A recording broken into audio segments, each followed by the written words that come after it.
आपकी हर अदा है दिल चुराने की, तमन्ना है हमारी इस अदा को दिल में बसाने की। चाँद सा चेहरा है आपका और ख्वाहिश है उस चाँद को पाने की। नमस्कार मेरे प्रिय दोस्तों, स्वागत है आपका स्वाति ज्ञान गंगा में। आज की हमारी कहानी है वजह। आखिर सनाया का कौन सा राज लड़के वाले जान गए थे। दोस्तों, कहानी शुरू करने से पहले अगर आपने हमारे चैनल को अभी तक सब्सक्राइब नहीं किया है तो प्लीज़ सब्सक्राइब कर दीजिए और बेल आइकन दबाना मत भूलिएगा। अरे संभल कर बेटा, मेट्रो में तेज़ी से चढ़ती सनाया के धक्के से आहत बुजुर्ग महिला बोली। सनाया जल्दी में आगे बढ़ गई। बुजुर्ग महिला को यह बात अखर गई। वे उसके करीब जाकर बोली, बेटा चाहे कितनी भी जल्दी हो पर कभी शिष्टाचार नहीं भूलने चाहिए। तुमने एक तो धक्का दिया मुझे, मेरा चश्मा गिरा दिया, उस पर मेरे कहने के बावजूद मुझसे माफ़ी मांगने के बजाय आंखें दिखा रही हो। अब तो सनाया ने उन्हें और भी ज़्यादा गुस्से से देखा। मैं जानती हूँ सनाया को गुस्सा बहुत आता है, इसमें उसकी कोई गलती नहीं है। वह घर की इकलौती लाडली बेटी है, गजब की खूबसूरत है और होशियार भी। वह जल्दी नाराज़ होती है तो सामान्य भी तुरंत हो जाती है। उसे किसी की टोका टाकी या ज़ोर से बोलना पसंद नहीं। इसके अलावा उसे किसी से हारना या पीछे रहना भी नहीं भाता है। जो चाहती उसे पाकर रहती है। मैं उसे अच्छी तरह से समझती हूँ, इसलिए सदैव उसके पीछे रहती हूँ। आगे चलने या रास्ते में आने का प्रयास नहीं करती। मुझे ज़िंदगी ने भी कुछ ऐसा ही बनाया है। बचपन में अपनी माँ को खो दिया था, पिता ने दूसरी शादी कर ली। सौतेली माँ को भी मैं बिल्कुल नहीं भाती थी। मैं दिखने में भी खूबसूरत नहीं थी। एक ही उम्र की होने के बावजूद मुझमें और सनाया में दिन रात का अंतर है। वह दूध सी सफ़ेद, खूबसूरत, नाजुक, बड़ी बड़ी आँखों वाली और मैं साधारण सी, हर चीज़ में औसत हूँ। जाहिर है पापा की लाडली भी सनाया ही थी। मेरे प्रति तो वे केवल अपनी जिम्मेदारी ही निभा रहे थे, पर मैंने बचपन से ही अपनी परिस्थितियों से समझौता करना सीख लिया था। मुझे किसी की कोई बात बुरी नहीं लगती, सबकी परवाह करती, पर इस बात की भी परवाह कभी नहीं करती कि मेरे साथ कौन कैसा व्यवहार कर रहा है। ज़िंदगी जीने का एक अलग ही तरीका था मेरा। शायद यही वजह कि सनाया मुझसे बहुत खुश रहती। मैं अक्सर उसकी सुरक्षा कवच बनकर खड़ी रहती थी। आज भी ऐसा ही हुआ। सनाया को बचाने के लिए मैं सामने आ गई। नहीं नहीं आंटी जी, आप प्लीज़ उसे कुछ मत कहिए। सनाया ने आपको देखा नहीं था, वह जल्दी में थी। उसकी तरफ से मैं आपसे माफ़ी मांगती हूँ, प्लीज़ माफ़ कर दीजिए।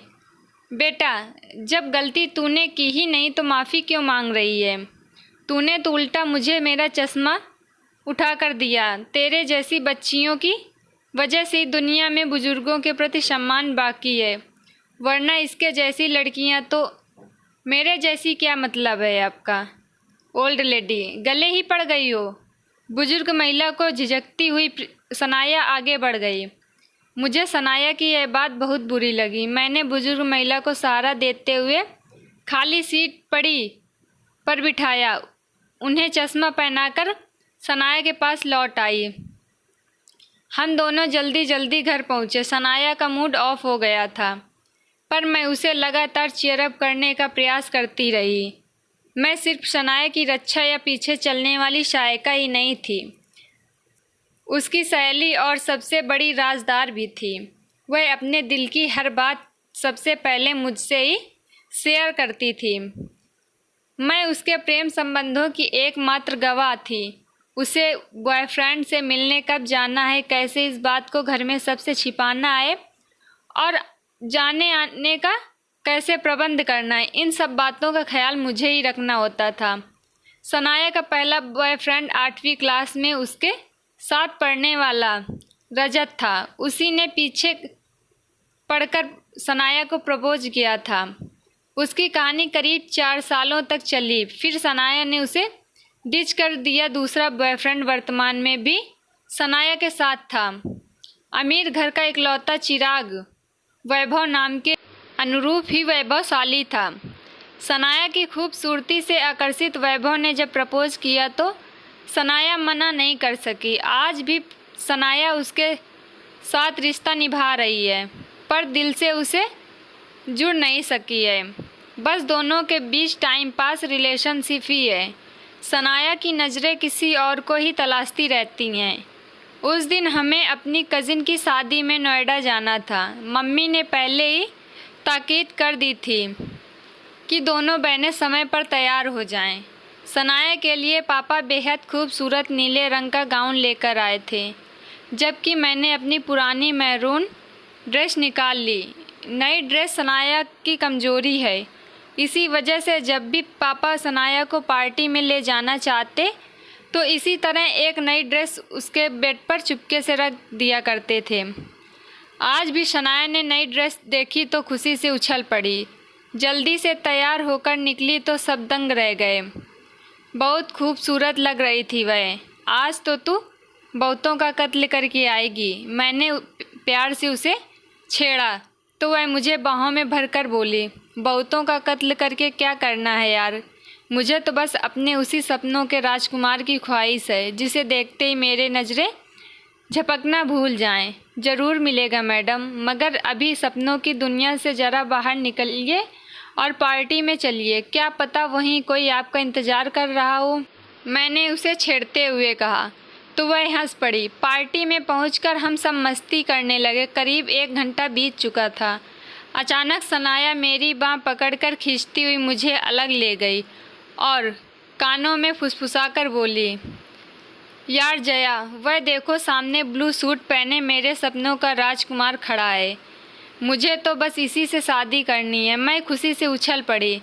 सच सनाया, तो क्या तेरी तलाश पूरी हुई?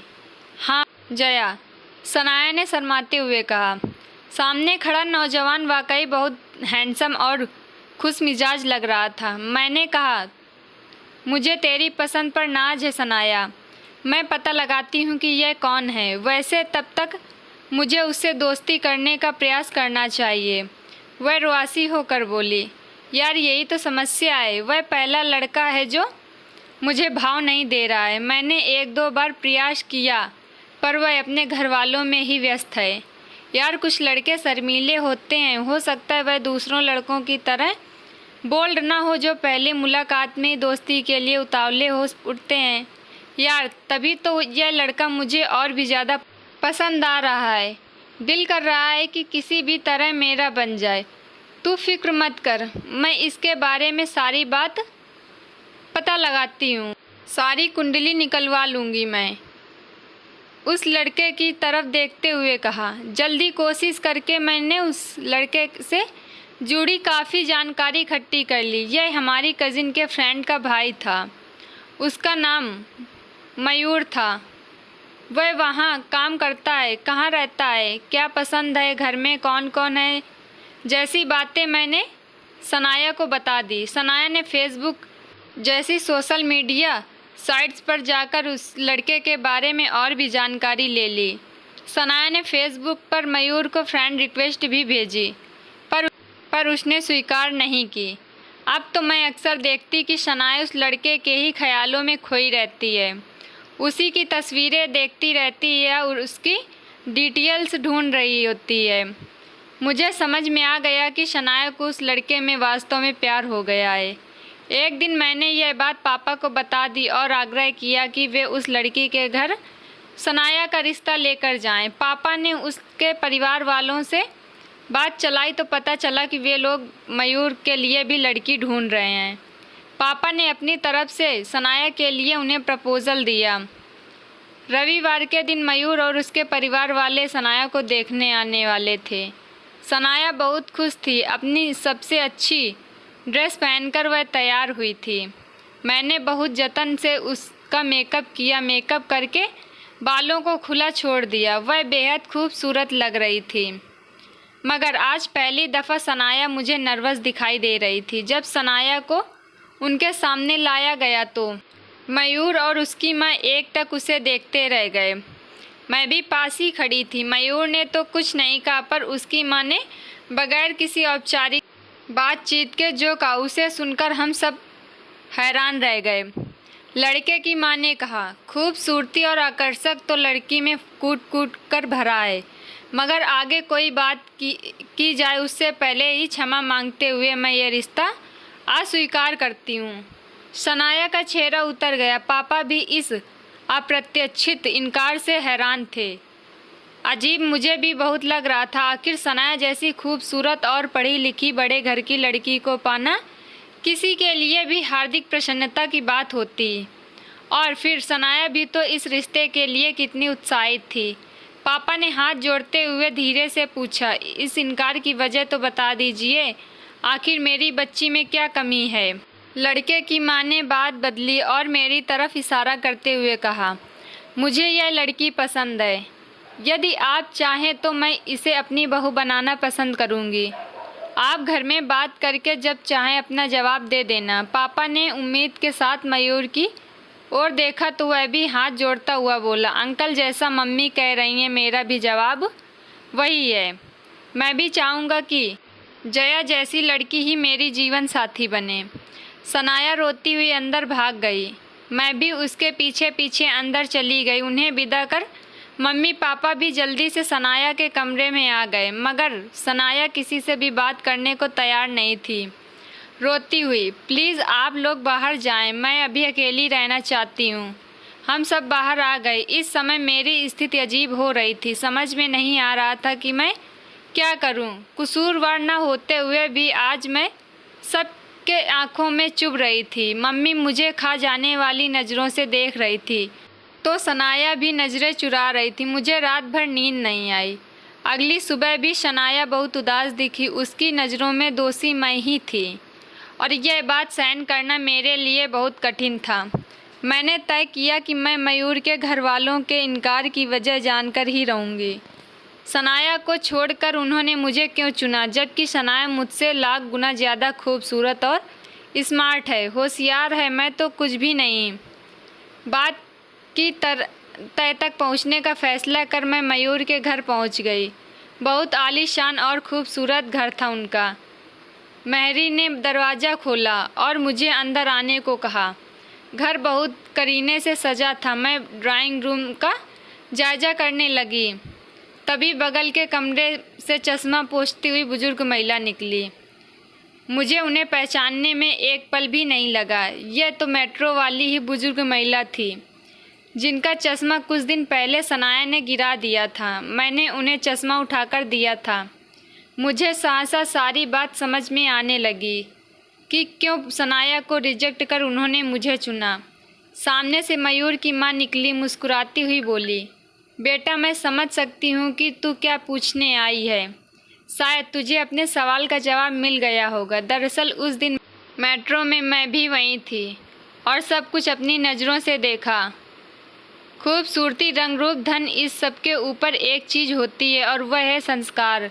हमें एक सभ्य और व्यवहार कुशल बहू चाहिए, बिल्कुल तुम्हारे जैसी। मैंने आगे बढ़कर दोनों के पांव छूने चाहे पर अम्मा जी ने मुझे गले लगा लिया। घर पहुंची तो सनाया ने पहले की तरह रूखेपन से मेरी तरफ देखा और फिर अपने काम में लग गई। मैं उसके पास जाकर धीरे से बोली, कल के इनकार की वजह जानने के लिए मयूर के घर गई थी। तुझे शायद याद है वो बुजुर्ग महिला जिनका चश्मा मेट्रो में तेरी टक्कर से नीचे गिर गया था। दरअसल वे बुजुर्ग महिला मयूर की दादी हैं और इसी वजह से उन्होंने तुझे ना कह दिया। पर तू परेशान मत हो सनाया, तेरी पसंद के लड़के को मैं कभी अपना नहीं बनाऊंगी। मैं ना कहकर आई हूँ। सनाया खामोशी से मेरी तरफ देखती रही। उसकी आंखों में रूखेपन की जगह बेचारगी और अफसोस ने ले ली थी। थोड़ी देर चुप बैठने के बाद वह धीरे से उठी और मुझे गले लगाती हुई बोली, पागल है क्या? इतने अच्छे रिश्ते के लिए कभी ना कहीं ना करते हैं क्या? मैं करवाऊंगी मयूर से तेरी शादी। मैं आश्चर्य से उसे देखने लगी तो वह मुस्कुराती हुई बोली, आज तक तू मेरे लिए जीती रही है। आज समय है कि मैं भी तेरे लिए कुछ अच्छा करूं। खबरदार जो ना कहा तो। मेरे दिल पर पड़ा बोझ हट गया था। मैंने आगे बढ़कर उसे गले से लगा लिया।